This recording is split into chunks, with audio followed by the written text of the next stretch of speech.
Good morning आप सभी को। A very very good morning. Good morning बच्चों।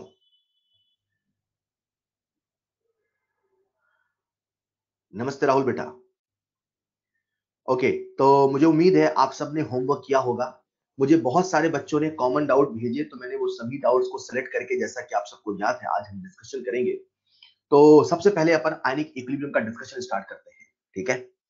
लेकिन क्लास शुरू हो रही है, मैं एक चीज आप सबको बता दूं बेटा, जब भी कभी कुछ पढ़ो तो फ्लो में पढ़ो। मतलब इतने दिनों से हम लोग आयनिक इक्विलिब्रियम पढ़ रहे हैं, ठीक है। अब उसके समापन का समय है, तो आप लोग क्या करते हो, जब कभी कोई चैप्टर खत्म होने लगता है तो उसके होमवर्क को खत्म करते हो कुछ भी करके। जैसे अभी बहुत सारे बच्चे ई सोल्यूशन ऐप से वीडियो सोल्यूशन देख के, करके, पूछ के, करके खत्म कर लेते हैं। मैं आपसे क्या कह रहा हूं सुनिएगा।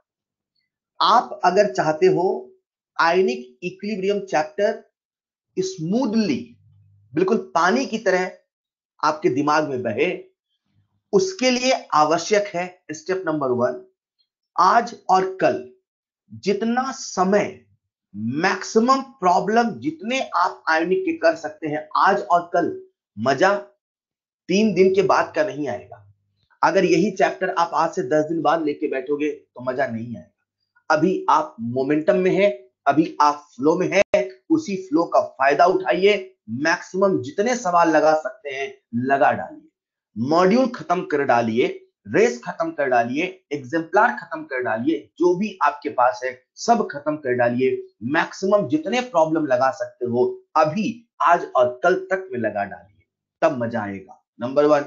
नंबर 2, जब भी सवाल सॉल्व करने बैठो तो लगातार 4 to 5 आवर्स, 2-3 घंटे नहीं बोल रहा हूं मैं, लगातार, कॉन्टिन्यूअस, है ना, लगातार बैठ के सॉल्व करो, करते जाओ। बने नहीं सोचना है, बने नहीं सोचना है, ठीक है। बने नहीं सोचना है, अपने को 4 से 5 घंटे बैठ के सवाल करना है। उस फ्लो को आने दो, उस फ्लो में सवाल आपसे बनना शुरू होगा। जैसे ही फॉर्मूले पानी के जैसे याद होते हैं ना, तो फटाफट फॉर्मूले लगते हैं, फटाफट सवाल बनते हैं। अभी देखना, हम आज डिस्कस करेंगे कैसे सिंपल सिंपल सवाल है, अभी देखिएगा कुछ देर में। तो ये आपको करना है। और तीसरा काम जो आपको करना है, एक्सरसाइज 1 को आपको फिर से सॉल्व करना है, सॉल्व अगेन। होता क्या है हर्षित, मुझे पता है बेटा, यही तो आपको सीखना है यार हर्षित। सॉल्व करते करते समय आपसे बीच में सवाल नहीं बना। एग्जाम में भी यही होता है, आपके पास 45 सवाल है और कभी कभी ऐसा होता है पहला सवाल ही नहीं बना। तो पहला सवाल नहीं बनता तो क्या पहले सवाल के बाद पेपर करना छोड़ देते हो? नहीं ना। क्या? हाँ, पर पहले सवाल नहीं बनने से आपका मन जरूर उतर जाता है, यार पहला सवाल ही क्या नहीं बना। इसी चीज को तो ढालना है। लगातार लाइन से 10 सवाल नहीं बनने पर, लगातार लाइन से 10 सवाल नहीं बनने पर भी आपके अंदर वही जोश, वही जुनून चाहिए 11वें सवाल में जो पहले सवाल के लिए था। मतलब अगर लाइन से 10 सवाल नहीं बनता है तो अपने अंदर कॉन्फिडेंस ऐसा होना चाहिए कि 11वां सवाल भी मैं वैसे ही करूंगा जैसे पहले सवाल करने बैठा था।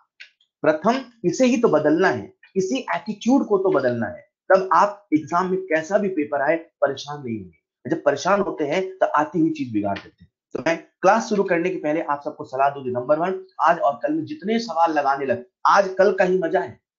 अभी फ्लो में हो तो मजा है, क्योंकि मंडे से मैं नया चैप्टर शुरू करूंगा, आपके पास नए होमवर्क होंगे, नई सारी बातें होंगी, फिर आप परेशान हो जाओगे। आज और कल जितने लगा सकते हो लगा डालो, जितना सोच सकते हो सोच डालो, क्लियर। लेकिन खत्म हो आज कल में तभी मजा है। अपना पूरा मॉड्यूल खत्म कर दो, वही बहुत है आपके एग्जाम के लिए, वही बहुत है। एक बच्चा मुझसे कहता है सर एनसीईआरटी करने का इसके लिए कोई जरूरत नहीं है। आयनिक के लिए एनसीईआरटी के सवाल लगाने की कोई जरूरत नहीं है, क्लियर। तो चलिए शुरू करते हैं हमारा आज का डिस्कशन। सबसे पहला सवाल जो आपके सामने है, विच of the following is the strongest base. ये जो सवाल है ये बिगिनर बॉक्स 1 से है बच्चों। जिस बच्चे ने कर लिया है वो भी सुनेगा, जिस बच्चे ने नहीं किया है वो भी सुनेगा। आप सबके सामने सवाल है, सवाल को देखो, या तो आप तुरंत आंसर निकाल लोगे, अच्छी बात है, नहीं है तो मेरे साथ सीखो। जिस बच्चे ने किया है वो भी रिवाइज करे, सवाल को देख के हाँ मुझसे बन जाएगा, साथ में मॉड्यूल खोल के आप अपना सॉल्व भी करते रहो। लेकिन प्लीज जो सवाल आपके सामने स्क्रीन पे आ रहे हैं उनको देखते भी चलो, रिवाइज करते चलो, ऐसा सोचो। विच of the following is the strongest base. सवाल हमसे स्ट्रॉन्गेस्ट बेस पूछा है बच्चों। आप सभी जानते हैं एसिड और बेस दो कंसेप्ट हैं, दोनों कंसेप्ट को कई लोगों ने कई तरीके से डिफाइन और डिसाइड करने की कोशिश करें। एसिड वो होता है स्ट्रॉन्ग जिसका के ज्यादा होता है। के ज्यादा होना यानी कि एसिडिक स्ट्रेंथ का ज्यादा होना। के ज्यादा होना यानी एसिडिक स्ट्रेंथ का ज्यादा होना। जब के ज्यादा होता है तो जो पी के है वो कम होता है, क्योंकि जो पी के है बच्चों वो माइनस लॉग होता है। माइनस साइन लग गया ना, माइनस लॉग ऑफ के, तो के बड़ा होगा तो माइनस लगने से छोटा होगा। क्लियर? तो आपको याद रखना है के जितना बड़ा, पी के जितना छोटा, एसिडिक स्ट्रेंथ उतना ज्यादा। ठीक उसी प्रकार से बेस के लिए के बी जितना बड़ा मतलब पी के बी जितना छोटा, उसका बेसिक स्ट्रेंथ उतना ज्यादा। सवाल आपसे पूछा है स्ट्रॉन्गेस्ट बेस का, ये कहने का तात्पर्य है कि आपको बताना है सबसे कम केबी कहां है। सबसे कम केबी कहां है बच्चों, सॉरी सबसे कम पी के बी कहां है बच्चों। तो देखो जरा 1 2 3 4 में सबसे कम पी के बी 8.89 नजर आ रहा, मतलब option number 4 is the correct answer. उसी प्रकार से अगला सवाल आप सबके सामने है। अगला जो सवाल है वो बिगिनर बॉक्स 2 का सवाल नंबर 1 है। ये जो सवाल है वो कह रहा है sodium acetate CH3CONA is added to aqueous solution of acetic acid. मतलब पहले अपने पास एक कंटेनर था, उसमें एसिटिक एसिड का सॉल्यूशन भरा हुआ था। अब आपने इस सॉल्यूशन में सोडियम एसिटेट यानी कि CH3CONA मिलाया। पहले एसिटिक एसिड था, पहले इसका अपना कुछ पीएच था, पहले इसकी जिंदगी अपने हिसाब से चल रही थी। इसमें आपने सोडियम एसिटेट मिलाया, तो सोडियम एसिटेट मिलाने से पीएच पहले की तुलना में घटेगा कि बढ़ेगा, राइट? तो कैसे करें सुनिएगा। हम सभी जानते हैं जो एसिटिक एसिड होता है वो एक वीक एसिड होता है। बोले तो CH3CO- प्लस H+ में टूट रहा होता है, इसके बीच में एक इक्विलिब्रियम जरूर रहा होगा। लेकिन जैसे ही आपने इसमें सोडियम एसिटेट को मिला दिया बच्चों, तो इससे acetate ion plus Na plus ion आया होगा। कॉमन आयन की वजह से रिएक्शन बैकवर्ड डायरेक्शन में चली गई होगी, और जब रिएक्शन बैकवर्ड डायरेक्शन में चली गई होगी तो जो भी थोड़ा बहुत H+ आ रहा होगा वो कम हो गया होगा। पहले H+ रहा होगा, लेकिन जैसे ही आपने सोडियम एसिटेट को मिला दिया, जो H+ था वो और कम हो गया, रिएक्शन बैकवर्ड शिफ्ट हो जाती है because of common ion. Common ion की वजह से रिएक्शन बैकवर्ड शिफ्ट हो जाती है, मतलब H+ की कंसंट्रेशन घट जाती है। H+ की कंसंट्रेशन घटना यानी पीएच का बढ़ना, H+ की कंसंट्रेशन का घटना यानी पीएच का बढ़ना। बच्चों सवाल आपसे पूछा है what will be the pH, तो एक ही ऑप्शन दिख रहा, pH value increases, answer will be pH value increases. बच्चे मुझसे सवाल नंबर 2 भी डाउट पूछते हैं। बच्चों जो सवाल नंबर 2 है, जब आप इनऑर्गेनिक केमिस्ट्री पढ़ लेते हो तो बहुत आसान लगता है। इनऑर्गेनिक केमिस्ट्री में आपको बताया जाता है लिथियम का, बेरिलियम का, मैग्नीशियम का और कैल्शियम का जो बेस होता है, जो हाइड्रोक्साइड होता है ना, इनका जो बेस होता है, इनका जो हाइड्रोक्साइड होता है, ये वीक होता है, ये वीक बेस होते हैं। आपको नहीं पता होता है, इस वजह से सवाल आपसे नहीं बनता। यहां लिखा है मैग्नीशियम, उसका हाइड्रोक्साइड वीक है, तो जो वीक पैरेंट से आया है, जो वीक एसिड या वीक बेस से आया है, वो जो वीक एसिड या वीक बेस से आया है वो हाइड्रोलिसिस करेगा। मतलब मैग्नीशियम हाइड्रोलिसिस करेगा, कैल्शियम 2+ हाइड्रोलिसिस करेगा, लेकिन जो स्ट्रॉन्ग पैरेंट से आया है, दैट इज NaOH से Na+ आया है, KOH से K+ आया है, जो स्ट्रॉन्ग पेरेंट से आया है वो हाइड्रोलिसिस नहीं करेगा, हेंस आंसर विल बी 3 और 4। क्लियर? तो बस आपको ये फैक्ट पता होना चाहिए कि किसका किसका हाइड्रोक्साइड वीक होता है। एक बच्चा मुझसे कहता है सर जो पहला वाला सवाल था उसमें बफर नहीं बनेगा। हाँ बनेगा, पर बफर तो बाद में बनेगा ना भैया, बफर तो बाद में बनेगा ना यार। पहले तो एसिटिक एसिड था ना, पहले तो पीएच था ना, X से तो बदला होगा ना। हाँ जब बदल गया होगा, अब और ना बदलेगा क्योंकि बफर बन गया है, पर पहली बार तो बदला होगा ना, पहली बार तो चेंज होगा ना, X से तो कुछ बदलेगा ना। हाँ एक बार बदलने के बाद फिर नहीं बदलेगा। क्लियर? तो इस प्रकार से अपन ने ये बनाया सवाल। सेकंड ऑप्शन जो था उसमें लिथियम, बेरिलियम, मैग्नीशियम, कैल्शियम का सॉल्ट वीक होता है, ये पता होना चाहिए। सौरभ चौधरी आप जो पूछ रहे हो एक बार फिर से सोचो, ठीक है? अगला सवाल आप सबके सामने है बिगिनर बॉक्स 3 से सवाल नंबर 1। ये जो सवाल है कुछ बच्चे मुझसे डाउट पूछते हैं, जबकि बेहद आसान है। पता नहीं क्यों डाउट पूछते हैं। भैया Ag2CrO4 है, सिल्वर क्रोमेट है। जब आप इसका KSP का एक्सप्रेशन लिखेंगे तो क्या लिखेंगे? 4s3। क्या आप सबको नहीं पता जो S होता है वो मोल पर लीटर में लिखा जाता है? अगर S की यूनिट मोल पर लीटर है तो S क्यूब की यूनिट लिखने में कोई आपको दिक्कत आ रही है क्या? मोल पर लीटर का क्यूब लिखने में दिक्कत आ रही है क्या? क्या घटिया सवाल है जिस बच्चे ने मुझसे पहला पूछा था। बच्चों, किसी बच्चे ने मुझसे इसी बिगिनर बॉक्स 3 का सवाल नंबर 4 भी पूछा है। जो सवाल नंबर 4 है बेहद आसान है। The precipitate of calcium fluoride, right? हमें KSP की वैल्यू दे रखी है। वो कहता है CaF2 का प्रिसिपिटेट कब मिलेगा, इज ऑब्टेन्ड, कब मिलेगा? When equal volumes of the following are mixed. ठीक है, इन चारों के इक्वल वॉल्यूम मिलाते हैं। Let's say 1 litre 1 litre 1 litre मिलाते हैं। 1 लीटर बोलने से जो मोलैरिटी है वही मोल है। ठीक है, तो अपने को कंसंट्रेशन मिल जाती है मोल पर लीटर। बच्चों, आप सभी को याद है हमने आपको बताया था कि प्रिसिपिटेशन की कंडीशन क्या होती है। प्रिसिपिटेशन की कंडीशन होती है जब आयन की कंसंट्रेशन इक्विलिब्रियम आयन की कंसंट्रेशन से ज्यादा होती है। इक्विलिब्रियम आयन की कंसंट्रेशन ज्यादा होती है। इसी चीज को अपन ने ऐसे कहा था, जब QSP KSP से ज्यादा होता है तभी तो प्रेसिपिटेशन होता है। बच्चों, उन चारों ऑप्शन में आपको QSP निकालना था। QSP से आपको देख के बता देना था कहां प्रेसिपिटेशन होगा। कुछ बच्चे मुझसे सवाल नंबर 5 डाउट पूछते हैं। जो सवाल नंबर 5 है उसको आप तसल्ली से करो तो आसानी से आंसर आता है। सबसे पहले बोल रखा है उसने AgCl की 4 जगह सॉल्बिलिटी की बात हो रही, AgCl2, AgCl3, AgCl4, right? AgCl की बात हो रही है। सबसे पहले है पानी। सबसे पहले क्या है? पानी। दूसरे वाले ऑप्शन में है calcium chloride, that is CaCl2। तीसरे वाले ऑप्शन में है NaCl, राइट? और चौथे वाले ऑप्शन में है AgNO3, राइट? ये 4 तरह के सॉल्यूशन है। उसने हमसे कहा यहां सॉल्बिलिटी S0 है, यहां S1 है, यहां S2 है, S3 है। अपने को चारों जगह कंपेयर करना था।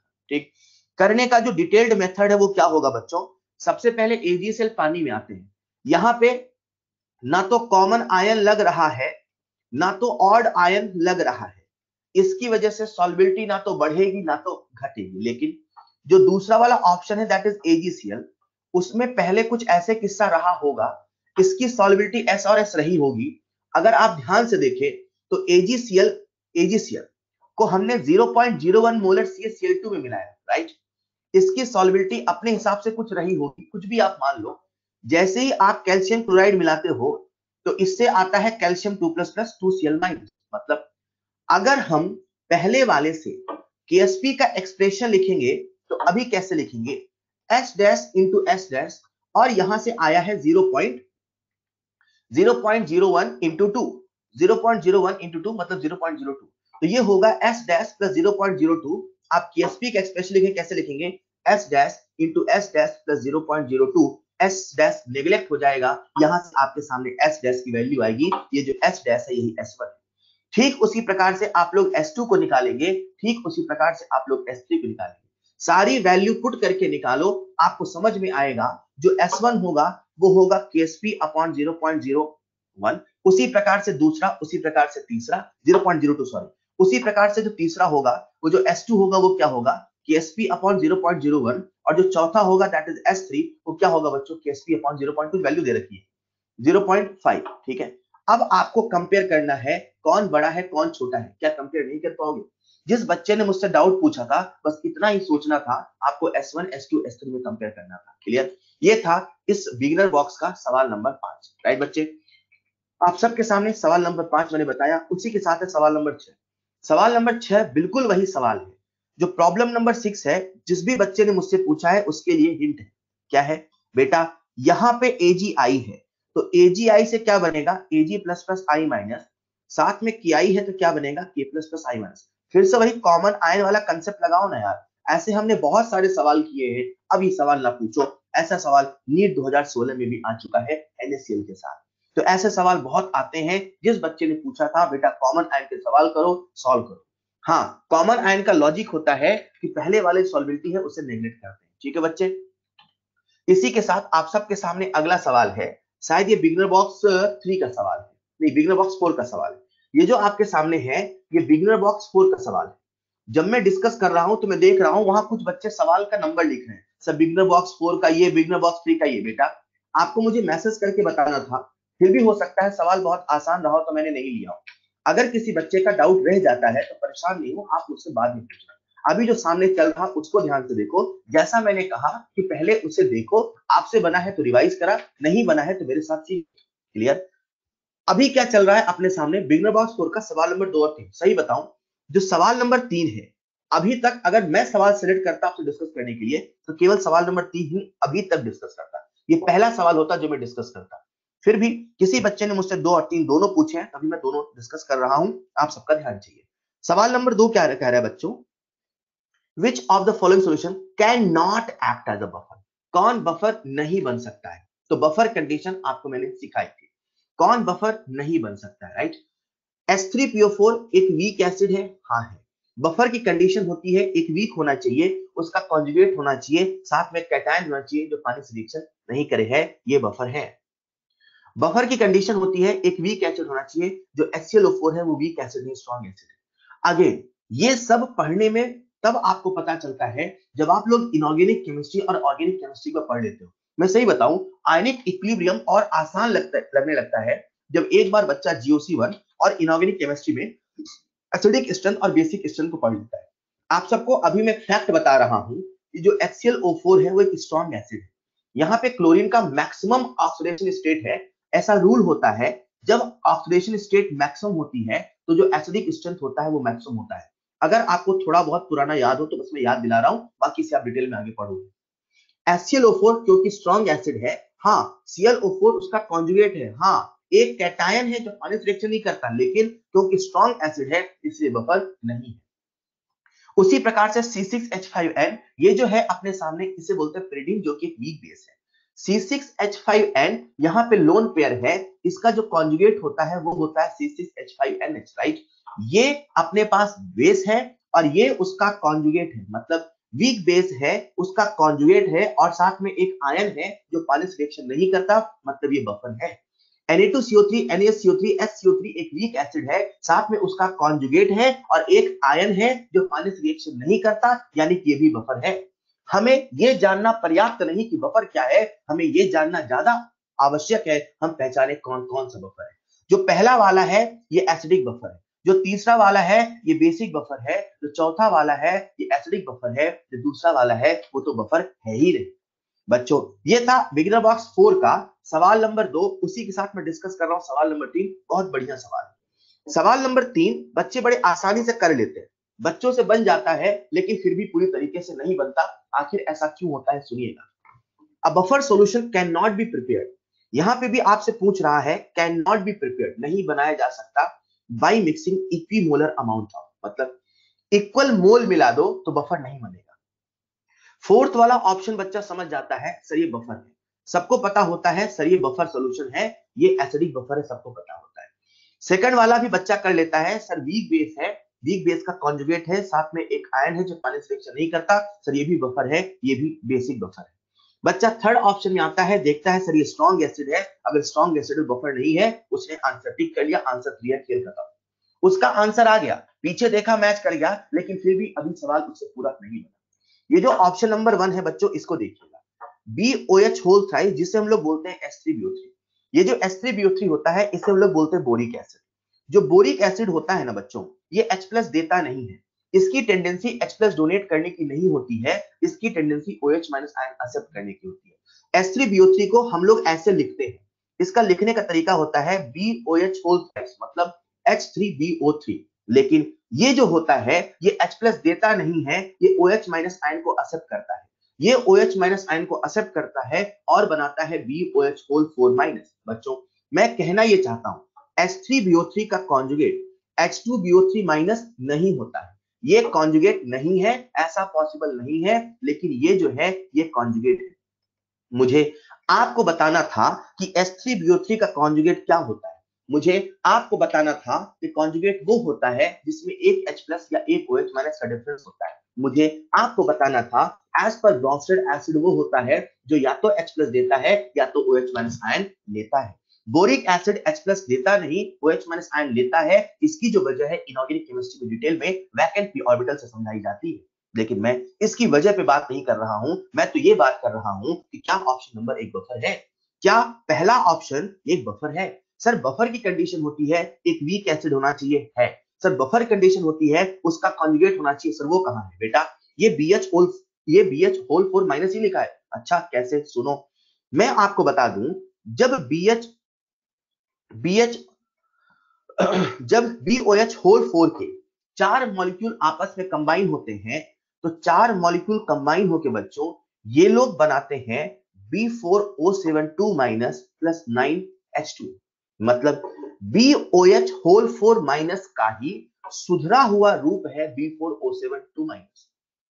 ये बोरिक एसिड है और ये सोडियम बोरेट है, ये बोरैक्स है। बोरैक्स में बोरेट आयन है, ये जो बोरेट आयन है ये इसी कॉन्जुगेट से आया है, ये उसी का सुधरा हुआ रूप है।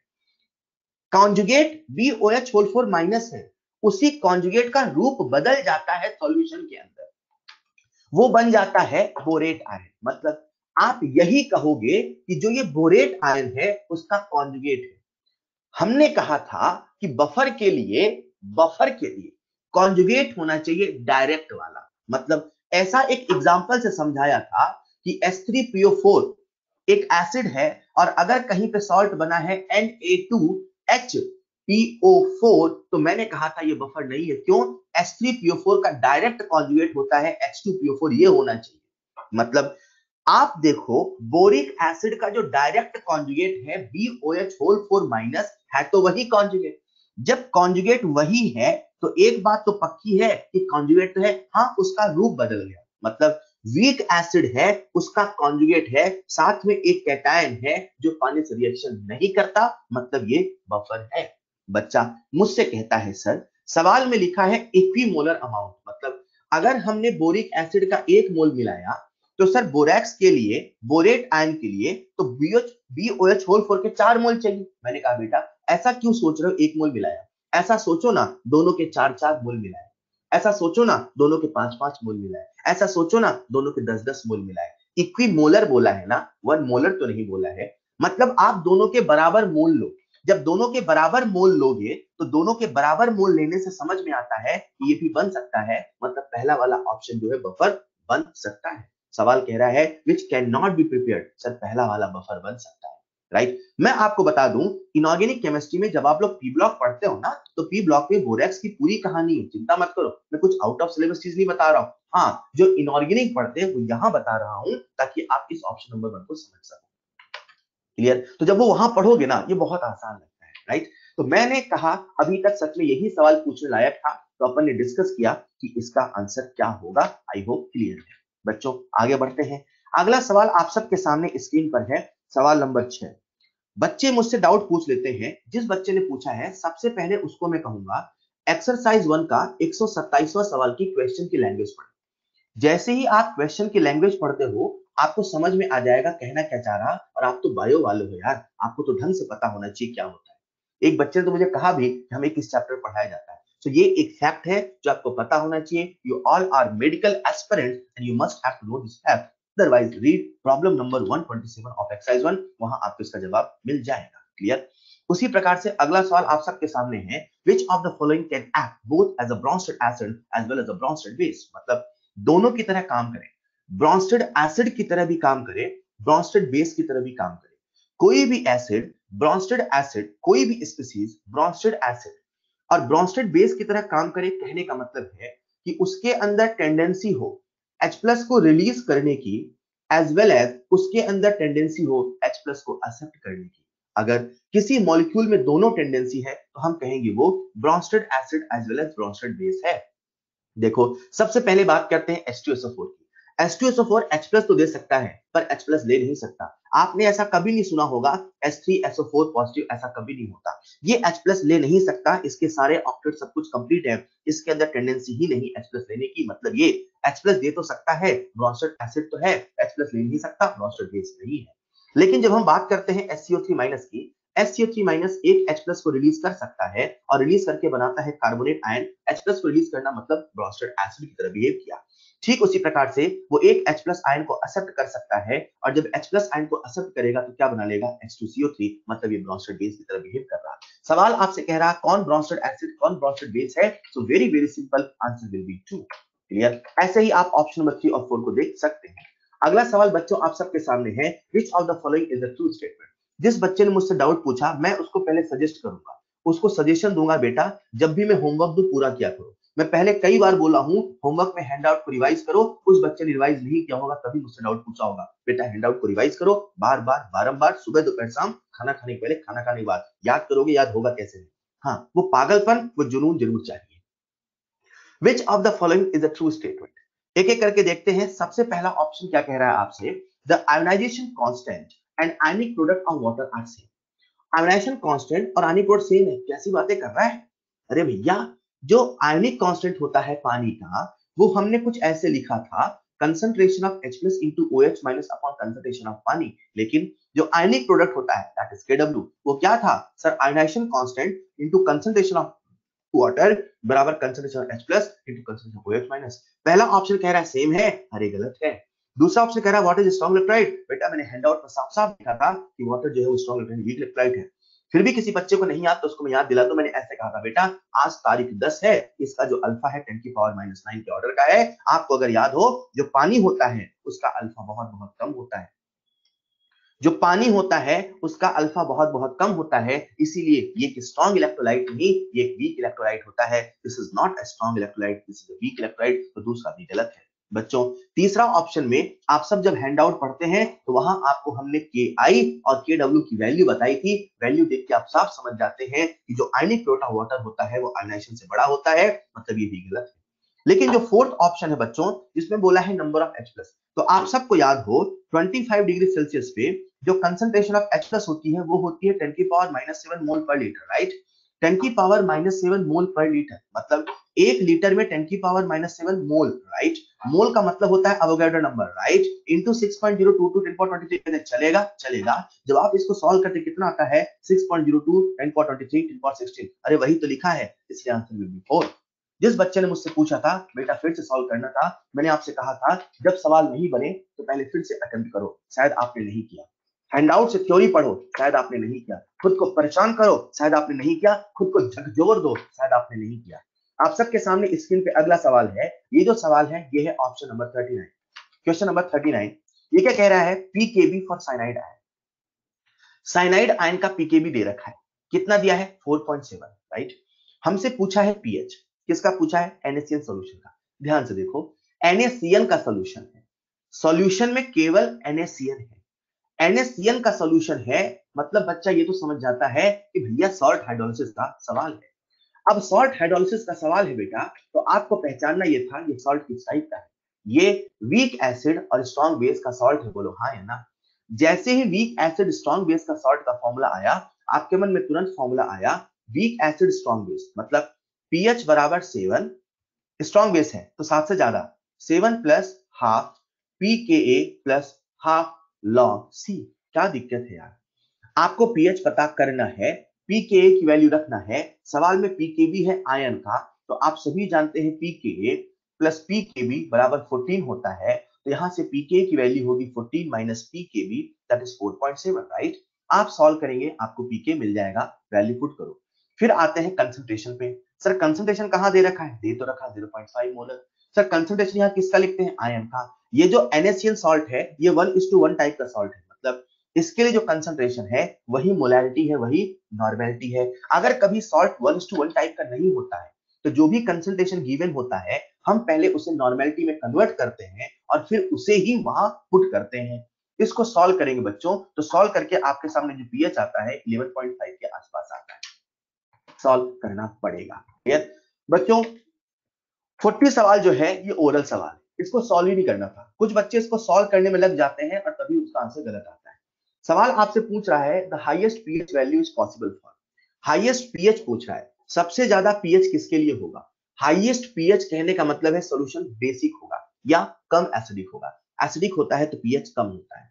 हाईएस्ट पीएच मतलब पीएच की वैल्यू ज्यादा हो, मतलब सॉल्यूशन बेसिक ज्यादा हो, मतलब सॉल्यूशन एसिडिक कम हो। जो पहला वाला ऑप्शन दिख रहा ये स्ट्रॉन्ग एसिड स्ट्रॉन्ग बेस का सॉल्ट है, मतलब इसका जो पीएच होगा लगभग 7 होगा। दूसरा वाला जो ऑप्शन दिख रहा है दैट इज 0.1 मोलर NH4Cl। बच्चों ये NH4 प्लस है, Cl माइनस है। आप सभी इस सॉल्ट को पहचान गए होंगे, ये क्या है सर, ये है वीक बेस और स्ट्रॉन्ग एसिड टाइप का सॉल्ट। स्ट्रॉन्ग एसिड है मतलब इसका जो पीएच है 7 से कम होगा। तीसरा वाला जो ऑप्शन है वो है वीक एसिड स्ट्रॉन्ग बेस, तो वीक एसिड स्ट्रॉन्ग बेस का सॉल्ट है, मतलब इसका पीएच होगा 7 से ज्यादा होगा। तो चौथा ऑप्शन है वो है वीक एसिड और वीक बेस का सॉल्ट, इसका जो पीएच है वो भी 7 के लगभग करीब होगा। मतलब आपसे पूछा है हाईएस्ट पीएच, सबसे ज्यादा पीएच किसके लिए पॉसिबल है, ओरल सवाल है sir, option number 3 is the answer. Hello, ठीक उसी प्रकार से हैंडआउट का क्वेश्चन है 40 नंबर। अच्छा ठीक है, ठीक उसी प्रकार से हम लोग अगले सवाल को देखते हैं। अगला सवाल आप सबके सामने है, क्वेश्चन 44। हद घटिया सवाल है, कहां से आपने पूछ लिया यार। जिस बच्चे ने मुझसे पूछा है बेटा आप सवाल की लंबाई से डरते हो, ध्यान से पढ़ो सवाल कितना आसान है। Hydroxyl ion concentration OH minus ion पूछा है in the case of sodium acetate can be expressed as, मतलब अपने सामने सोडियम एसिटेट है, मतलब CH3CONa है। सर CH3CONa है कि उसका सॉल्यूशन है, ऑब्वियसली उसका सॉल्यूशन है, तभी आयन कंसंट्रेशन पूछ रहा है। हमारे पास एक सॉल्यूशन है, इस सॉल्यूशन में सोडियम एसिटेट भरा हुआ है, हमसे OH माइनस आयन की कंसंट्रेशन पूछा है। क्लियर? क्या ये सॉल्ट हाइड्रोलिसिस का सवाल है? जी हाँ सर। जैसे ही सॉल्ट हाइड्रोलिसिस का सवाल आता है, आपके मन में KH, H और H+ और OH माइनस का ख्याल आता है। बच्चों आप सभी जानते हैं ये जो सॉल्ट है ये वीक एसिड और स्ट्रॉन्ग बेस का सॉल्ट है। मैंने कहा था जब भी सॉल्ट हाइड्रोलिसिस का सवाल आए सबसे पहले आपके मन में KH का ख्याल आए। बच्चों आप मुझे बताओ इसके लिए KH का फॉर्मूला क्या होगा सर? KH होता है KW upon K of weak. Weak कौन है? एसिड, मतलब KW अपॉन Ka। बच्चों हमसे पूछा क्या है? OH minus ion. क्या ये सॉल्ट बेसिक होगा? बिल्कुल सही। अगर अपन बेसिक की बात करें तो इसके OH माइनस की फॉर्मूला होता है under root of KH into C। याद है क्या मैंने कहा?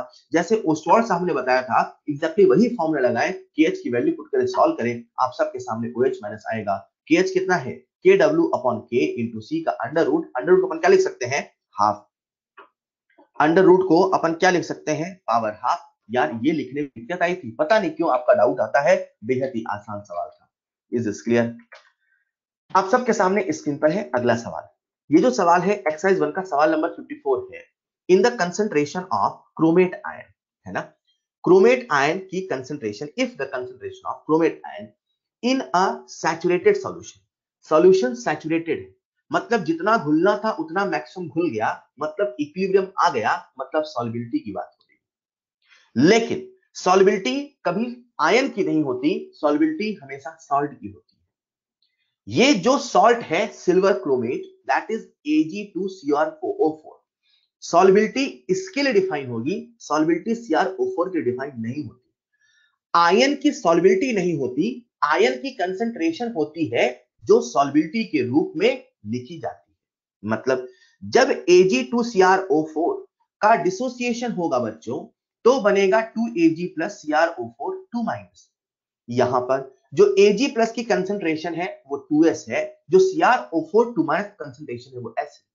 2s और s सिल्वर और क्रोमेट की कंसंट्रेशन है जो सॉल्युबिलिटी के फॉर्म में लिखी है। ये सॉल्युबिलिटी नहीं है, सॉल्युबिलिटी तो सॉल्ट की है, सॉल्ट की सॉल्युबिलिटी के फॉर्म में आयन की कंसंट्रेशन को लिखा जाता है।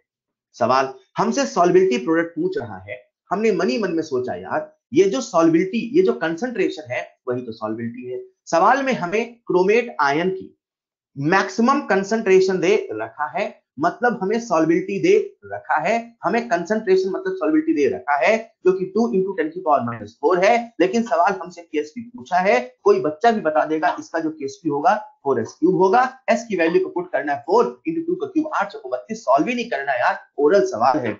32 × 10⁻12 इज द करेक्ट आंसर। इसी प्रकार से आप सबके सामने स्क्रीन पे अगला सवाल है, ये एक्सरसाइज 1 का 64 सवाल। ये जो सवाल है ये बच्चे डाउट पूछते हैं और उनके डाउट पूछने की वजह शायद ये होगी कि वो कॉमन आयन इफेक्ट को नहीं समझ पाए। बच्चों अगर आपसे कॉमन आयन इफेक्ट के सवाल नहीं बन रहे हैं तो प्लीज हैंडआउट की मदद से एक बार जरूर सॉल्ट एग्जांपल को लगाओ, इलस्ट्रेशन को लगाओ, सवालों के सॉल्यूशन से सीखो। Maximum concentration of PbCl2 in water is this. PbCl2 की मैक्सिमम कंसंट्रेशन दे रखी है, मतलब यही PbCl2 की सॉल्युबिलिटी है। जो मैक्सिमम कंसंट्रेशन होती है वही सॉल्युबिलिटी होती है, वही S होता है। S हमेशा सॉल्ट के लिए डिफाइन होता है और सॉल्ट की ही बात कर रहा है, मतलब यहां पे जो S है उसकी वैल्यू 10⁻⁻² यानी कि 0.01 है। हमने इसके S को निकाल लिया। अब हमें पता है कि जो PbCl2 है जब उसका डिसोसिएशन होगा तो Pb2 plus plus 2Cl minus में होगा। इसकी जो कंसंट्रेशन है वो S होगी, इसकी जो कंसंट्रेशन है वो 2S होगी। अगर मैं इसके KSP का एक्सप्रेशन लिखूंगा तो 4S क्यूब होगा। जब मैं सारी वैल्यू को पुट करता हूं तो 4 इंटू 10 की power minus is the KSP। ये KSP PbCl2 का होना चाहिए, ये है 298 केल्विन पर। लेकिन हमने इस पे क्या किया, NaCl मिला दिया। जैसे ही NaCl आया आप समझ गए कॉमन आयन का सवाल है, Pb2 प्लस 2Cl माइनस। जैसे हमने NaCl मिलाया बच्चों, यहां से क्या आया, Na plus Cl minus, right. ये हो जाएगा S डैश, ये हो जाएगा 2S डैश। इसकी कंसंट्रेशन कितनी है, 0.1, पूरा का पूरा ऐड होगा तो मैं पूरे के पूरे कंसंट्रेशन को ऐड करता हूं, 2S डैश प्लस 0.1, ऐसे ही S डैश रहेगा।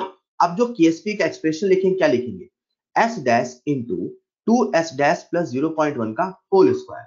2S डैश इसके कंपैरिजन में नेगलेक्ट हो जाएगा, यहां से S डैश की वैल्यू आ जाएगी। पता नहीं क्यों ये सवाल आपसे नहीं बना, बहुत आसान था।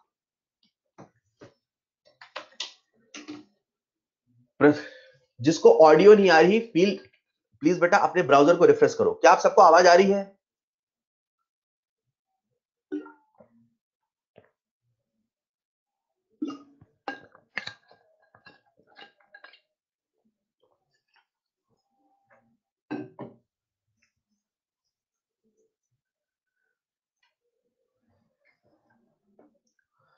शेख अयाज अहमद, बेटा मैंने आपसे कहा था अपने सवाल पहले ही भेज दो। जिन जिन बच्चों ने मुझे मैसेज किया उनके उनके सवाल को मैंने यहाँ पे सिलेक्ट कर लिया है। अब बाकी सारे सवाल लास्ट में होंगे, ठीक है। अभी जो सवाल यहाँ स्लाइड में है पहले इनको देख लो, फिर जब टाइम बचता है अपन उसको डिस्कस करेंगे, या क्लास के बाद आप मुझे फोन करके पूछ लेना, ठीक है। अभी जो यहाँ सवाल है पहले आप इसको देखो, पहले आपको मैसेज करके बताना था ना, ठीक है। तो अभी जो सवाल है हम उसको डिस्कस कर रहे हैं, लिसन केयरफुली। आप सबके सामने स्क्रीन पर अगला सवाल है। ये जो सवाल है एक्सरसाइज 1 का सवाल नंबर 65 है, ठीक है। 65 जो प्रॉब्लम है, सभी सवाल अपने आप में टाइप है यार। अगर आप सवालों को सुनो ध्यान से ना, तो जो आपके डाउट में गारंटी दे रहा हूं वो भी बन जाएंगे। बट वही ना, कुछ बच्चे ऐसे करते हैं, उनका सवाल सवाल डाउट है 51, तो वो 51 के अलावा कुछ नहीं सुनेंगे। I don't know how they can be blind like this. आप देखो ना यार, सभी जगह वही कंसेप्ट है, कंसेप्ट का रिपीटेशन है ना, तो आप जब सुनोगे तब तो समझोगे। अब आपका डाउट है 51, मैंने डिस्कस किया 54, मैंने डिस्कस किया 64, पर नहीं सुनोगे क्यों, क्योंकि मेरा डाउट 51 से मेरा डाउट नहीं ले रहा है। ऐसा थोड़ी होता है। लिसन केयरफुली, अपने आप वो जो आपका सवाल है शायद बन जाए, जो डाउट है आपका वो बन जाए। लिसन, 65 सवाल क्या है बच्चों, अपने पास है M2SO4, ठीक। M2SO4 का जब डिसोसिएशन होगा तो क्या बनेगा, 2M plus plus sulphate ion. सवाल कह रहा है M2SO4 has a KSP of this, इसका KSP दिया है। अपने को पता है अगर हम इसका KSP लिखते तो लिखते 4S क्यूब, वो 4S क्यूब की वैल्यू दे रखा है 1.2 इंटू 10 की पावर माइनस 5। सही बात है। सवाल हमसे पूछ रहा है maximum concentration of M plus ion, maximum concentration पूछ रहा है आयन की। हम सब जब कभी आयन की कंसंट्रेशन लिखते हैं तो सॉल्बिलिटी के फॉर्म में लिखते हैं। अगर आप 4S क्यूब से S की वैल्यू निकाल लोगे और आपको पता है कि इक्विलिब्रियम पर जो M प्लस है उसकी कंसंट्रेशन 2S है, तो जैसे ही S निकला तो क्या 2S नहीं निकल जाएगा? अरे जो 2S है वही तो maximum concentration of M plus है। ये सॉल्व नहीं होगा, आराम से होगा, कुछ नहीं करना था, इसमें थोड़ा सा कैलकुलेशन करना था, ठीक है। ठीक है क्या? इसी प्रकार से आप सबके सामने स्क्रीन पे है अगला सवाल। ये जो अगला सवाल है इसमें आपसे पूछा है मिनिमम पीएच, मैक्सिमम पीएच नहीं पूछा है, मिनिमम पीएच पूछा है। पीएच मिनिमम होना चाहिए, मिनिमम पीएच होना चाहिए मतलब सॉल्यूशन एसिडिक होना चाहिए। जितना ज्यादा एसिडिक होगा उतना ज्यादा उसका पीएच कम होगा, सही है क्या? अब इस सवाल को करने के लिए आपको पता होना चाहिए कि जो बेरिलियम है, जो मैग्नीशियम है, जो कैल्शियम है, इनका जो बेस होता है, इनके जो हाइड्रोक्साइड्स होते हैं वो सारे के सारे वीक होते हैं, ये पता होना चाहिए। अगर किसी बच्चे को पता है तो बहुत आसानी से होता है। एक एक करके सारे ऑप्शन लेते हैं। ऑप्शन नंबर 1, ऑप्शन नंबर 1 है BaCl2। BaCl2 का मतलब है, यही सॉल्व कर देता हूं मैं, का मतलब है स्ट्रॉन्ग बेस और स्ट्रॉन्ग एसिड से आया होगा। हमें हमेशा सॉल्ट का पेरेंट सोचना होता है, वो कहां से आया है। BaCl2 strong acid strong base से आया होगा, तो स्ट्रॉन्ग एसिड स्ट्रॉन्ग बेस का जो पीएच होता है आप सभी जानते हैं 7 होता है। अगला वाला है BaNO3। BaNO3 मतलब अगेन ये स्ट्रॉन्ग बेस है, और नाइट्रेट आयन क्या है, ये भी स्ट्रॉन्ग एसिड है, मतलब इसका जो पीएच वो भी कितना होगा, 7। उसी प्रकार से जो ऑप्शन नंबर 4 है that is barium hydroxide. Barium hydroxide एक स्ट्रॉन्ग बेस है, राइट, स्ट्रॉन्ग बेस है, तो इसका जो पीएच होगा वो 7 से ज्यादा होगा। लेकिन जो थर्ड ऑप्शन है बच्चों, थर्ड ऑप्शन में बेरिलियम है, जो बेरिलियम है वो एक वीक बेस है जैसा मैंने यहाँ बताया, और जो Cl है वो आया होगा स्ट्रॉन्ग एसिड से, ठीक है। इसका मतलब ये जो सॉल्ट बन रहा है वीक बेस स्ट्रॉन्ग एसिड का बन रहा, मतलब इसका जो पीएच होगा 7 से कम होगा। सवाल आपसे पूछ रहा मिनिमम पीएच किसका होगा, ऑप्शन नंबर 3। अगर सवाल आपसे पूछा होता मैक्सिमम किसका होगा, ऑप्शन नंबर 4। अगर सवाल आपसे पूछा होता 7 किसका होगा, ऑप्शन नंबर 1 एंड 2। क्लियर। तो एक सवाल में कई सारे कंसेप्ट डिस्कस हो जाते हैं, ध्यान से सुना करिए, राइट। एक बच्चा मुझसे कह रहा सर मोलैरिटी डिफरेंट होता तो कैलकुलेशन करना पड़ता। बिल्कुल बेटा, अगर मोलैरिटी डिफरेंट होता तो फिर सवाल में आपको के केवी भी देता, तब कहीं जाके बनता। क्योंकि यहाँ सवाल में मोलैरिटी सेम है तो आपको ऐसे ही सोचना पड़ेगा, एग्जैक्ट पीएच निकालने के लिए आपको पूरा पीएच फॉर्मूला लगाओगे, उसमें जो जो डाटा चाहिए सारा डाटा गिवन होना चाहिए।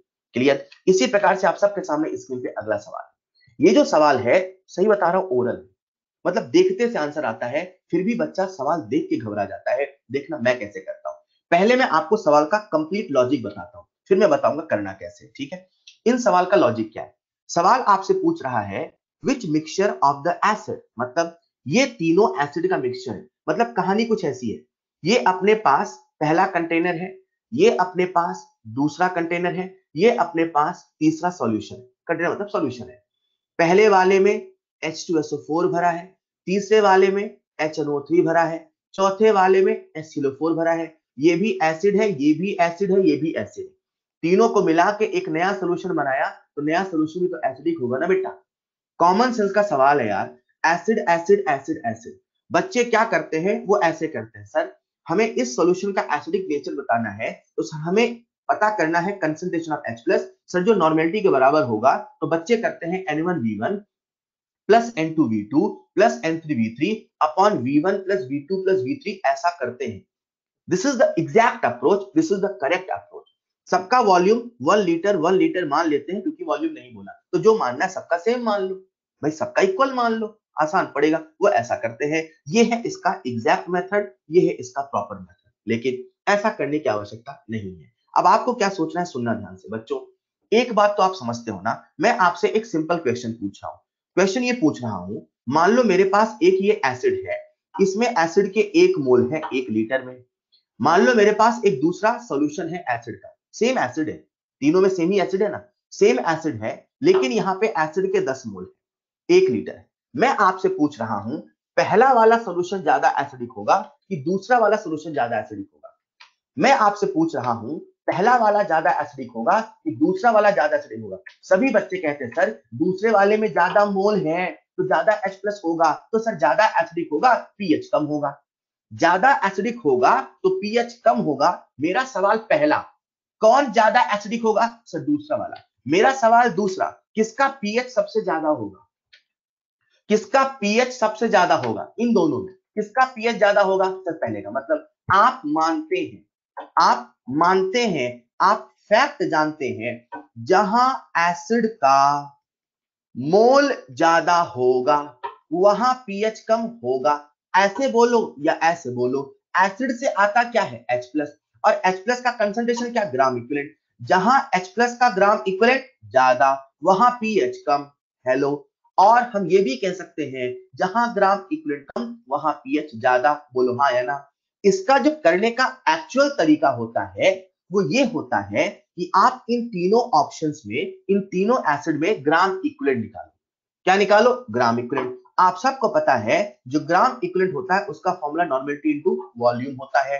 तो नॉर्मेलिटी इनटू वॉल्यूम, सवाल में दे रखा है मोलैरिटी, मोलैरिटी को पहले कन्वर्ट करो नॉर्मेलिटी में, तो 1/10 नॉर्मल का मतलब है इसकी जो मोलैरिटी होगी कितनी होगी, 1/10 इंटू 2 मतलब 1/5। अरे यार नॉर्मेलिटी बराबर मोलैरिटी इंटू एन फैक्टर होता है ना, तो एन फैक्टर कितना 2, तो ये होगा 1/5 1/10 1/10 1/10। अब क्या करो, तीनों के ग्राम के निकाल के जोड़ो। एक बच्चा क्या कहता है सर इतनी मेहनत काहे को करना। अब मैं आपको इसका शॉर्ट ट्रिक बता रहा हूं, सुनना। पर शॉर्ट ट्रिक लगता तभी है ये सारे कंसेप्ट आपके दिमाग में है। शॉर्ट ट्रिक ये है सर हमें पता है कि इस सवाल में अपने को सबसे कम ग्राम इक्विवेलेंट चाहिए, मैंने कहा सही बात है सर, हाईएस्ट पीएच चाहिए ना, तो हाईएस्ट पीएच के लिए ग्राम इक्विवेलेंट सबसे कम चाहिए। सर जहां जो ग्राम इक्विवेलेंट होता है वो होता क्या है, normality into volume.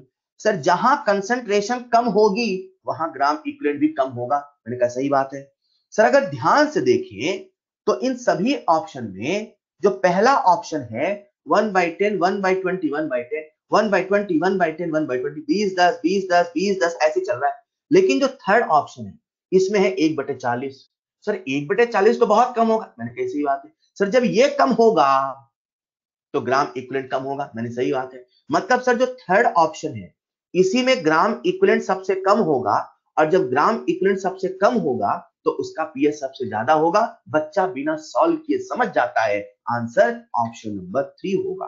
Answer option number 3 होगा, क्योंकि उसमें ग्राम इक्विवेलेंट सबसे कम होगा, उसमें मोल सबसे कम होंगे, कंसंट्रेशन सबसे कम है, इक्वल वॉल्यूम लेने पर मोल कम होगा, एसिडिक स्ट्रेंथ कम होगा, पीएच ज्यादा होगा।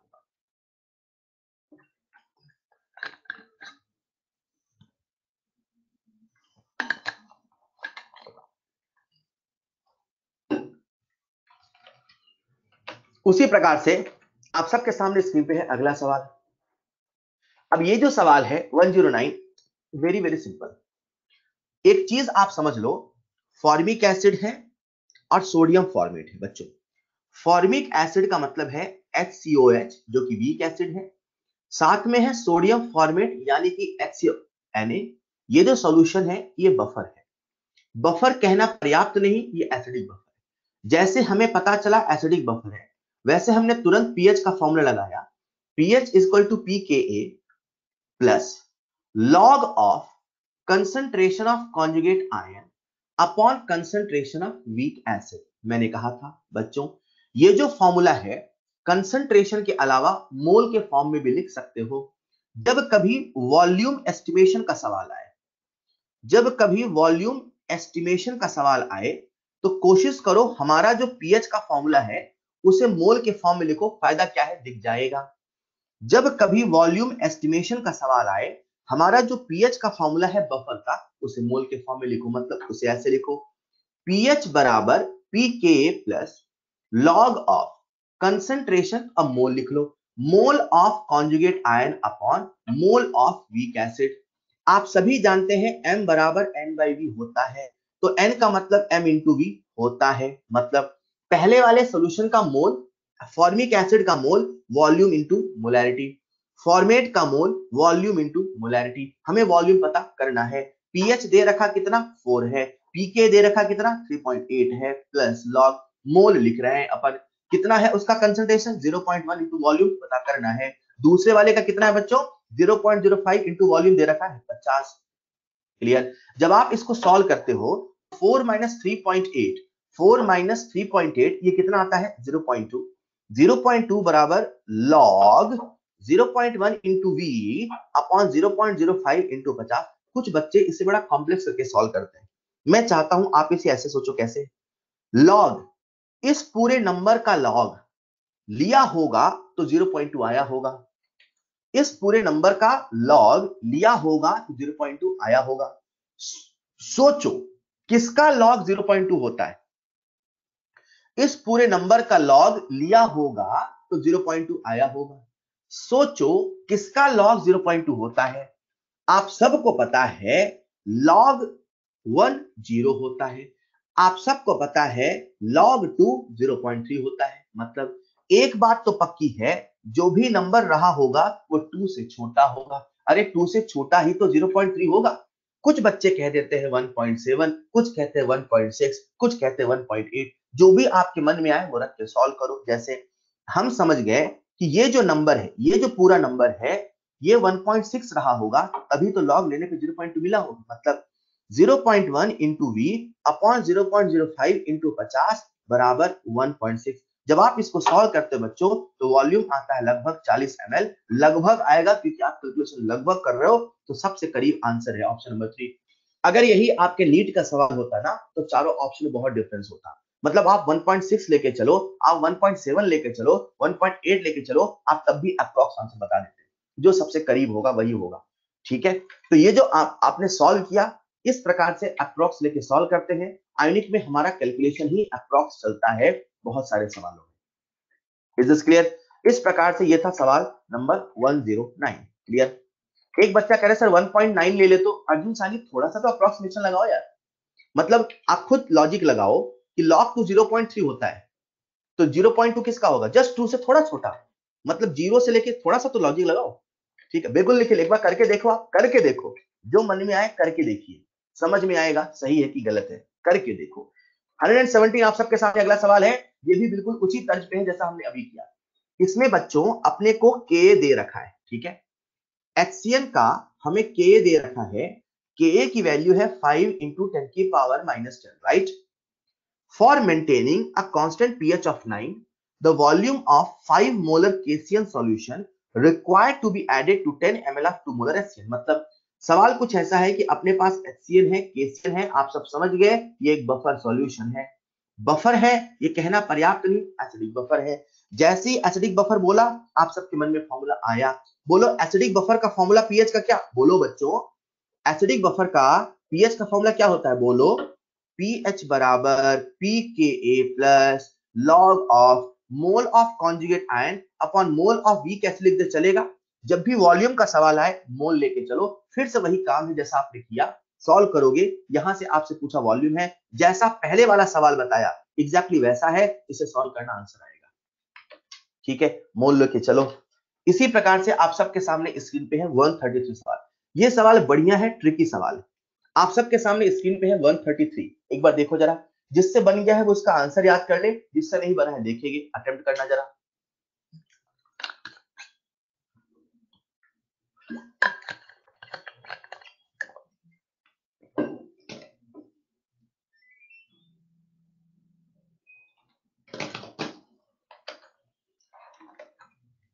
अब ये जो 130 सवाल है, ये समझ में आ गया हमारे पास एक वीक बेस है, ठीक है, और वीक बेस का सॉल्ट है कॉन्जुगेट का, ठीक है।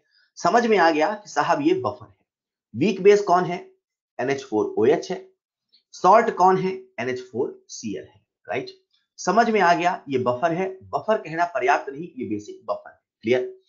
अब ये कह रहा है कि अगर इसी सॉल्यूशन में हमने 1 ml ऑफ 0.001 मोलर HCl, बेटा अपने सामने एक बफर है, बफर सॉल्यूशन में आपने 1 ml थोड़ा सा अमाउंट होता है कि बड़ा अमाउंट होता है? सर बहुत थोड़ा है। एक तो 1 ml है, उसमें भी कंसंट्रेशन है 0.001 मोलर, मतलब नाम मात्र का HCl होगा उसके अंदर। मानते हो बात को? आप सभी जानते हैं बफर सॉल्यूशन में अगर थोड़ा सा एसिड, सुनो, थोड़ा सा एसिड मिला दिया जाए, small amount of strong acid, small amount of strong base, या डाइल्यूशन कर दिया जाए, तो जो पीएच होता है वो चेंज नहीं होता है।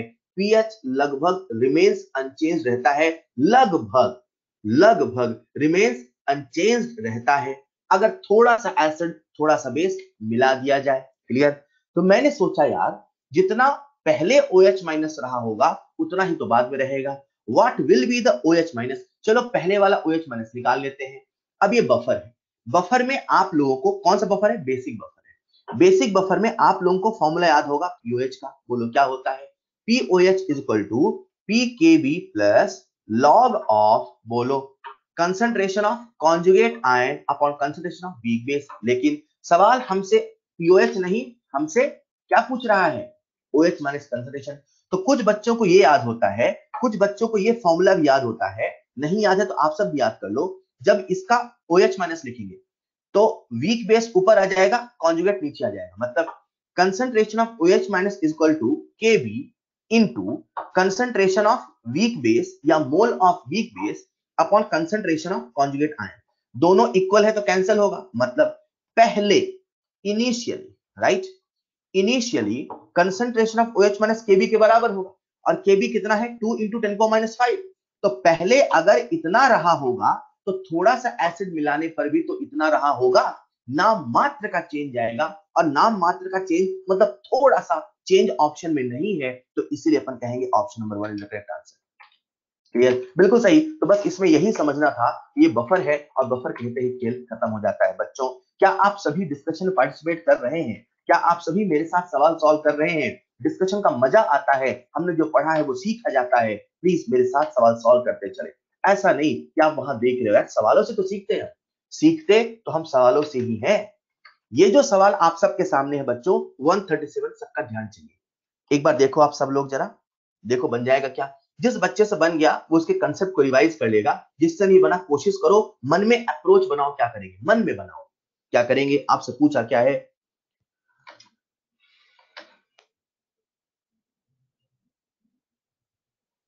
हिमांशु, आप रिफ्रेश करें एक बार, अगर वीडियो ढंग से नहीं चल रही है तो रिफ्रेश करो। बताता हूं हर्षित, मैं लास्ट बताता हूं आपको। हर्षित कुमार लास्ट बताता हूं। हिमांशु मित्तल, आप अपने इंटरनेट को रिफ्रेश करें। देखो कितना आसान है, बफर है, समझ गए।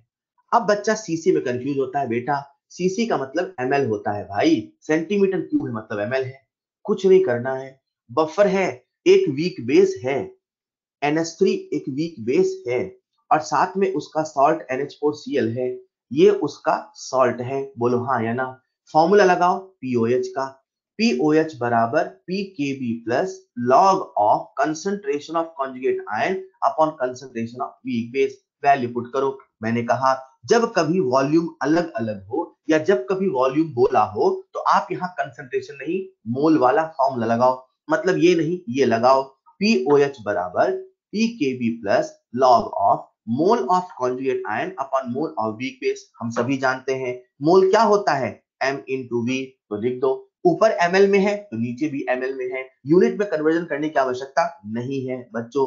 जब आप सॉल्व करते हैं POH और PKB को सॉल्व करते हैं, PKB तो सॉल्व कर लोगे ना यार, PKB कितना होगा सर, माइनस लॉग ऑफ 1.8 इन 10⁻⁵। बड़ा फेमस नंबर है, अपने को तो याद है 4.74, ये आपको याद होना चाहिए।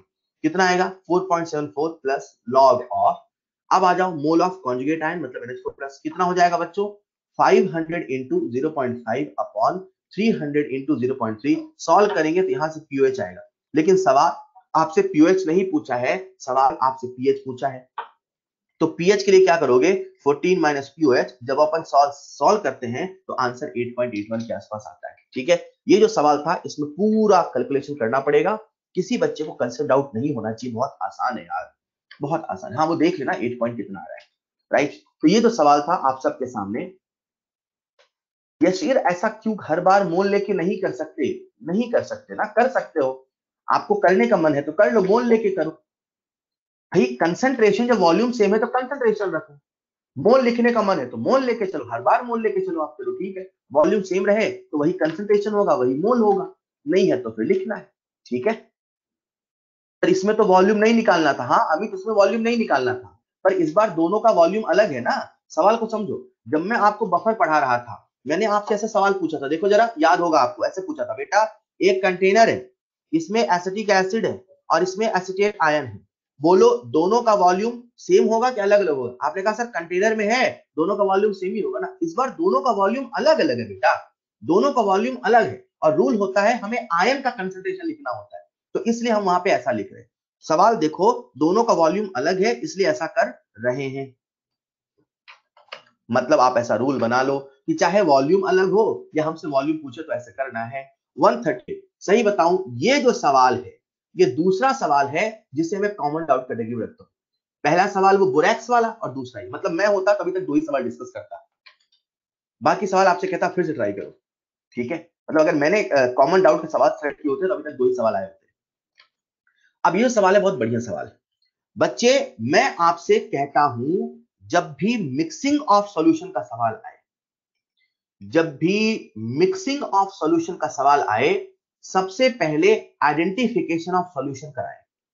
जब तक सॉल्यूशन को पहचानोगे नहीं तब तक सवाल नहीं कर पाओगे बेटा। यहां पे दो सिचुएशन है ना, तो सबसे पहली सिचुएशन की बात कर रहे हैं, 1 mole of CH3COONA plus 1 mole of HCl, reaction होगी क्या, माइनस प्लस प्लस माइनस करा देते हैं, तो क्या बनेगा CH3COH प्लस NaCl। इसके 1 मोल है, 1 मोल है, कंप्लीट रिएक्शन होगी तो T इक्वल टू किसी टाइम पे 0 0 होगा, इसके 1 होंगे, इसके 1 होंगे। अब सोचो सॉल्यूशन के अंदर कौन है सर, अब सॉल्यूशन के अंदर एक वीक एसिड और सॉल्ट है, सॉल्ट के होने नहीं होने से बात बराबर है। सॉल्ट से तो पीएच में कोई चेंज नहीं आता है। मतलब अब जो सॉल्यूशन है जो इन दोनों को मिलाने से बना है उसमें जो ये एसिटिक एसिड है उसी से पीएच का डिसीजन होगा। एसिटिक एसिड क्या एक वीक एसिड है? जी हाँ। तो इसका जो पीएच होगा, इसका जो कंसंट्रेशन ऑफ H प्लस होगा, क्या अंडर रूट के इंटू सी होगा? जी हाँ। इसका जो पीएच होगा that is minus log of H plus. इसका जो पीएच होगा that is minus log of H plus, क्या वो minus half log K into C होगा। सवाल में कितना मोल है? 1। तो सी कितना हुआ? 1। मतलब मैं लिख सकता हूं माइनस हाफ लॉग के। चलेगा? चलेगा।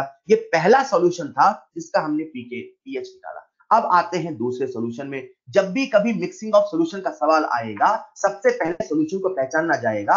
अगर किसी बच्चे ने लॉजिक सीख लिया उससे हर सवाल बन जाएगा। सबसे पहले सॉल्यूशन को पहचानो।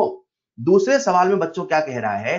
वो है CH3CONA plus acetic acid that is CH3COH। क्या अब रिएक्शन होगी? सर अब क्या करोगे? CH3COH वही तो बन जाएगा, रिएक्शन नहीं होगी। इसके भी एक मोल, इसके भी एक मोल। क्या अब ये सॉल्यूशन आपके सामने बफर है?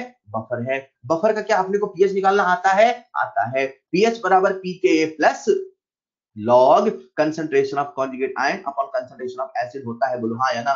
क्या दोनों का कंसंट्रेशन इक्वल है? हाँ। क्या दोनों कैंसिल होके 1 होगा? हाँ। क्या log 1 0 होता है? हाँ। क्या pH बराबर pK होगा? हाँ। क्या pK का मतलब माइनस log K होता है? हाँ। इसका pH कितना है? Minus log K। इसका pH कितना है? Minus half log K। इसे बोल दो 1, इसे बोल दो 2। अरे बोलो बच्चों, pH 1 अपॉन pH 2 कितना? Sir minus minus cancel, K log cancel, K cancel, half बचेगा सर, हाफ।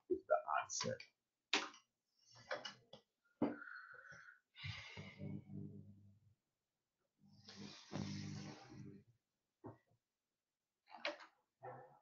जब भी कभी मिक्सिंग ऑफ सॉल्यूशन का सवाल आएगा सबसे पहले नया सॉल्यूशन पहचाना जाएगा। First identify the solution. वो कर लिया तो सवाल खत्म हो गया। सवाल खत्म हो गया। आप सबके सामने स्क्रीन पर है अगला सवाल। ये जो सवाल है 10 ml ऑफ अ सॉल्यूशन। देखो कितना बढ़िया सवाल है। मैं आप सबसे पूछ रहा हूं, आप सबका ध्यान चाहिए। 10 ml of a solution contains 0.1 molar NH4Cl and 0.01 molar NH4OH। मतलब ये एक सॉल्यूशन है, थोड़ा सा फील करना, ठीक है। ये एक सॉल्यूशन है, इसका जो वॉल्यूम है वो 10 ml है। पूरा सॉल्यूशन ही 10 ml है, मतलब थोड़ा सा है। और इसी 10 ml में एक वीक बेस है और उसका सॉल्ट है। जो वीक बेस है वो है NH4OH और जो सॉल्ट है वो है NH4Cl। क्या ये दोनों बफर हैं? सर बफर नहीं, बेसिक बफर है। ये दोनों बफर हैं। हम सभी जानते हैं जो बफर होता है उसमें अगर थोड़ा सा एसिड, थोड़ा सा बेस और अगर डाइल्यूशन कर दिया जाए तो पीएच कांस्टेंट रहता है, पीएच में चेंज नहीं होता। बच्चों 10 ml के लिए 5 ml, 10 ml के लिए 5 ml थोड़ा है कि ज्यादा है? 10 ml की तुलना में 5 ml को नेगलेक्ट करें कि नहीं करें, मैं आपसे पूछ रहा हूं। 10 ml की तुलना में 5 ml को नेगलेक्ट करें कि नहीं करें, मैं आपसे पूछ रहा हूं। सर नहीं कर सकते। 5 ml को नेगलेक्ट नहीं कर सकते। 5 ml को नेगलेक्ट नहीं कर सकते। 10 ml को नेगलेक्ट नहीं कर सकते। मतलब 10 ml में 5 ml बनाओगे थोड़ा बहुत पीएच में चेंज आएगा, आएगा। लेकिन अगर डाइल्यूशन करोगे, अगर पानी मिलाओगे तो पीएच में कोई चेंज नहीं आएगा। Which addition would not change the pH of the solution? Hence answer will be 1 because addition of water or dilution will not change the pH of buffer solution. Will not change the pH of buffer solution. Clear?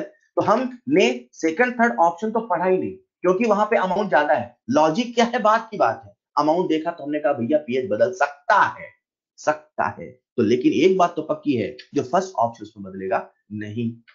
जी हाँ सौरभ, अगर 10 होता तब भी नहीं होता बेटा, dilution से change नहीं होता। ठीक है, तो ये हुआ अपने सामने प्रॉब्लम नंबर 141। इसी के साथ स्क्रीन पे अगला सवाल है। ये जो सवाल है ये भी कॉमन डिस्कशन का सवाल, मतलब 3 सवाल ऐसे होने चाहिए थे अभी तक जो कॉमन डाउट में आते। एक है आप सबके सामने सवाल नंबर 141।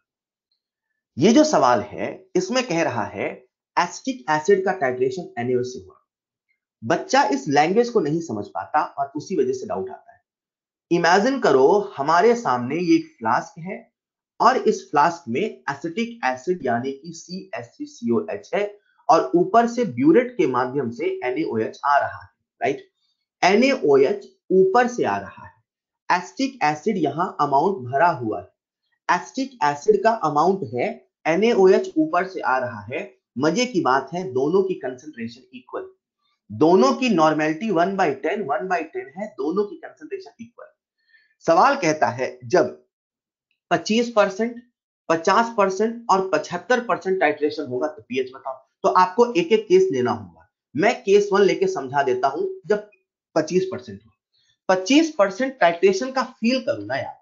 25% टाइट्रेशन का फील ये है कि एसिटिक एसिड जितना था उसका 25% रिएक्शन में चला गया। सर एसिटिक एसिड जितना था उसका 25% रिएक्शन में चला गया। सर NaOH कितना था बेटा? NaOH तो हम ऊपर से ड्रॉप ड्रॉप करके मिला रहे हैं ना। तो एक ड्रॉप आया कुछ रिएक्शन किया, दो ड्रॉप आया कुछ किया। तो समझो 25% रिएक्शन करने के लिए जितने NaOH को चाहिए थे उस सारे के सारे रिएक्शन कर गए। तो आपको ये समझना पड़ेगा कि NaOH यहाँ पे Lr के जैसा है। NaOH कभी ज्यादा नहीं है, NaOH उतना ही रिएक्शन कर रहा जितना एसिटिक एसिड का खत्म हो रहा। मतलब सिचुएशन कुछ ऐसी है बच्चों, CH3COH प्लस NaOH रिएक्शन होगी तो बनेगा CH3CONa plus H2O, CH3CONa plus H2O। Situation कुछ ऐसी है बच्चों, T = 0 पे अगर इसके 1 मोल थे तो किसी टाइम T पे इसके 25% खत्म हो गए, यानी 0.25 खत्म हो गए। 0.25 एसिटिक एसिड के खत्म हुए तो NaOH के भी 0.25 ही खत्म हुए। NaOH के पूरे अमाउंट यूज हो गए। ये 1 था, 0.25 खत्म हो गया क्योंकि सवाल कह रहा है 25% टाइट्रेशन हुआ। ये 25% गया तो वो भी 25% गया, तो ये भी 25% बना, यानी 0.5 बना। यानी अब जो सॉल्यूशन है उसमें एसिटिक एसिड 0.75 है और सोडियम एसिड 0.25 है। बच्चों क्या ये सॉल्यूशन बफर नहीं बना? बना। क्या ये एसिडिक बफर नहीं बना? बना। क्या पीएच का formula pH = pKa plus log of number of moles of conjugate ion upon number of moles of acid से नहीं आएगा, बस वैल्यू पुट करो pH आएगा। तो फर्स्ट पार्ट ऐसे आएगा। फिर ऐसे ही सेकंड पार्ट में आओ। सेकंड पार्ट में कह रहा है 50% टाइट्रेशन, मतलब 50% रिएक्शन कर गया। तो बच्चों अपने पास है CH3COH प्लस NaOH, रिएक्शन होगी तो क्या बनेगा CH3CONa प्लस H2O। 1 था, 1 का 50% मानी कि 0.5, कितना बनेगा 0.5, कितना बचेगा 0.5, कितना बचेगा 0.5। मतलब जब 50% टाइट्रेशन होगा तो सॉल्ट भी 50% होगा और एसिड भी 50% होगा। मतलब दोनों का कंसंट्रेशन इक्वल होगा, मतलब कैंसिल होगा, मतलब pH pK के बराबर होगा और K की वैल्यू 10⁻5 है, मतलब pK 5 होगा। यार मुझे ये नहीं समझ में आता, जब मैं बोलता रहता हूं तो वहां कुछ बच्चे लिख रहे हैं सर एक बार रिफ्रेश कर लो प्लीज, NaOH भी तो रह जाएगा। बेटा अगर एक साथ कई सारी प्रॉब्लम होती है हर्षित तो सब लोग मैसेज करते ना। आप लिखने में जब दिमाग लगाते हो तो सुनते नहीं हो। सौरभ पूरी बात को तो सुना करो ना। NaOH भी रह जाएगा, NaOH भी तो रह जाएगा। कहां से रह जाएगा? NaOH ऊपर से आ रहा, तो ऊपर से ड्रॉप करके आ रहा, तो जितनी रिएक्शन हुई उतना ना आया होगा।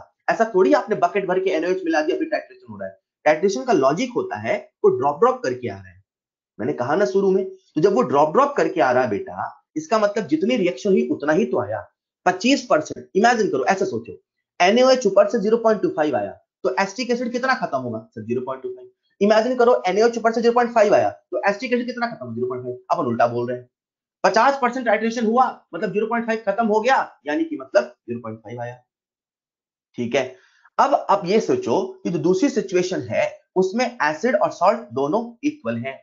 एसिड और सॉल्ट दोनों इक्वल हैं, मतलब फिर से फॉर्मूला वही लगाओ, pH = pK plus log mole of conjugate ion upon mole of acid. दोनों इक्वल होंगे, कैंसिल होंगे, pH pK होगा। एक बात तो समझ में आ गई, ऑप्शन नंबर 4 में 50% का pH 4 बोला है, होने से रहा। ऑप्शन नंबर 2 में pH 4 बोला है, होने से रहा। मतलब ऑप्शन नंबर 2 और 4 तो नहीं होगा, 1 और 3 देखना था। ऐसे 75 कर लो, कोई भी एक निकाल लो, आ जाएगा। वाला कर लो, उसी से आंसर आ जाएगा। ठीक है। तो यहां ये जो सवाल था, बच्चे को समझना होता है कि टाइट्रेशन का मतलब क्या है। नंबर 1, बेस ऊपर से आ रहा है तो ड्रॉप करके आ रहा, वो LR की तरह है, वो लिमिटिंग एंड तरह है। वो एक्सेस में नहीं है, तो एसिड 25% यानी 0.25, एसिड 50 एंड सो ऑन।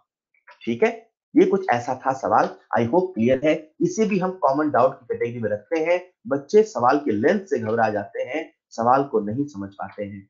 बच्चों, इसी के साथ आप सबके सामने स्क्रीन पे 163 सवाल, ये भी बहुत कॉमन डाउट में है। पता नहीं इसमें कैसे डाउट आता है, एक बार सुनना मेरे साथ। हमने रिएक्शन लिख ली HCl प्लस HF, राइट बच्चों, इससे बन रहा है H2 plus Cl plus F minus. सुनो ना यार, मुझे नहीं पता कौन H प्लस दे रहा है, पर रिएक्शन को एक बार देखो तो सही। F माइनस बना है, पक्की बात है H प्लस HF से आया है। मुझे नहीं पता कौन स्ट्रॉन्ग कौन वीक है, पर मुझे रिएक्शन देख के पता चल गया सर HF तो एसिड है, HCl बेस है, ये तो पता चल गया। अब सवाल आता है स्ट्रेंथ पता करने का। स्ट्रेंथ कैसे पता करें? कौन एसिड है कौन बेस है ये तो पता कर लिया, कौन स्ट्रॉन्ग है कौन वीक है अब ये पता करना है। एसिड जब एसिड के साथ होता है तो कभी स्ट्रॉन्ग एसिड नहीं हो सकता। एक एसिड का काम होता है H प्लस देने का, जब दूसरे एसिड के साथ होता है तो वो H प्लस देना फिजिबल नहीं होता, बिना वजह के कुछ नहीं होता। एसिड H प्लस इसलिए देता है क्योंकि कोई लेता है। एसिड उतना जल्दी H प्लस देगा जितना जल्दी कोई लेगा। एसिड अगर किसी एसिड के साथ है तो H प्लस लेने वाला कोई ड्राइविंग फोर्स नहीं है या बहुत वीक ड्राइविंग फोर्स है।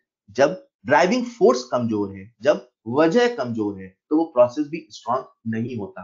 किसी बच्चे का डॉक्टर बनने का स्ट्रांग डिटर्मिनेशन है, ड्राइविंग फोर्स बहुत सॉलिड है, सारे पहाड़ उखाड़ लेगा, सारे की सारी समस्याओं को क्रॉस कर लेगा। लेकिन जब ड्राइविंग फोर्स ही कमजोर है तो प्रोसेस फिजिबल नहीं होती। मतलब एसिड जब एसिड के साथ होता है तो एसिड किसी दूसरे एसिड के साथ स्ट्रॉन्ग एसिड हो ही नहीं सकता, H प्लस देने की टेंडेंसी स्ट्रॉन्ग हो ही नहीं सकती।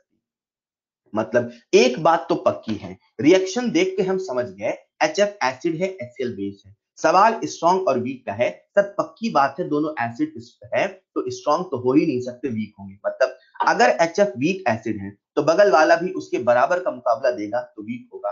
अब आते हैं कॉन्जुगेट में। बेस का कॉन्जुगेट एसिड होगा, वीक है तो स्ट्रॉन्ग होगा। एसिड का कॉन्जुगेट बेस होगा, वीक है तो स्ट्रॉन्ग होगा। सवाल हमसे पूछ रहा है HCl बिहेव कैसे होगा। HCl का बिहेवियर पूछा है ना, आप सब देख सकते हैं HCl क्या है, weak base. Answer will be fourth, weak base. Clear? तो इस सवाल में बस यही समझना था कि आखिर उसका नेचर कैसा होगा। राइट? आदित्य कर सकते हैं, न्यूमेरिकल में कर सकते हैं, आदित्य कर सकते हैं, राइट बेटा? ठीक है। नवदीप सिहा कहां पे डाउट है बेटा, क्या रिपीट करूं? नवदीप क्या रिपीट करूं? सर ये केस में प्रोडक्ट साइड से चेक करना चाहिए। क्यों क्यों प्रोडक्ट साइड चेक करना चाहिए? आपको अगर उधर याद है ठीक है, हमें इधर से आसान लगा, इधर से कर लिया।